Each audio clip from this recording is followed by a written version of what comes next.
My name is Petra. I'm from the Netherlands. Years ago, I worked in a home for older people as a nurse. I had the night shift. We were drinking coffee on the second floor when, all of a sudden, we heard a loud bang.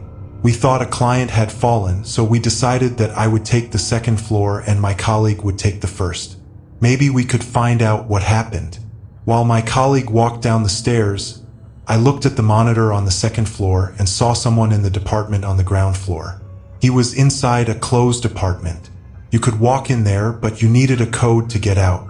People with dementia lived there. We watched for a while and the guy was stuck. He couldn't get out. We decided to go inside a room on the second floor, one of our clients' rooms, because you needed a special key to go inside, so we thought that was safer. We explained to her what was going on. She was perfectly capable of understanding the situation, and of course we called 112. I explained the situation, and they told me they would come right away. I called my husband, who also had the night shift as a security guard in another town not too far away from us. He was just talking with the cops while I called 112 and said they were on their way. When I hung up, I looked outside and saw that guy climbing out the window. So I called back, and they asked if something had changed. The police arrived, and we did a walkthrough with them throughout the whole building. The guy had broken the door in the kitchen. His stuff to break the door was there on the ground. The police couldn't really do much. I don't even know if they found the guy. Later that day, we heard that they were riding around the building 2 hours before the guy went in. The guy had walked all over the ground floor while we were having our coffee on the second floor. That's a pretty scary thought.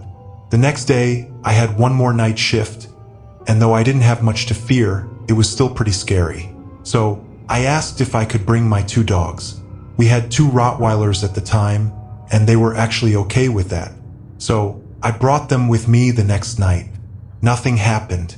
The dogs walked with me the whole night, and of course I let them outside now and then to do their thing. The other night, 2 other colleagues had the night shift, and guess what? They came back. They had robbed the safe. I always thought that the guy we had was just there to look around and see if he could get away. But they had planned to come back for the safe the next night. I'm guessing the 2 Rottweilers scared them off. I wouldn't go inside if there were 2 dogs like that either if I didn't know them. Later on, I always brought my dogs if I ever did the night shift over there. Most colleagues were happy if they worked with me because they felt safe with the dogs, and so did I. The funny thing was that the dogs knew the rounds that we always walked. After a few times, I didn't even put their leash on. They just knew. If we needed to help a client, they just waited in the hallway until I was done. A few clients knew because I told them, knowing that they love dogs. So, when they needed our help, the dogs went with us into their apartment. Both the dogs and clients loved that. In my own personal experience, Rottweilers are known as friendly, but don't mess with them or the people they love. Then they'll change. No other weird things happened after that.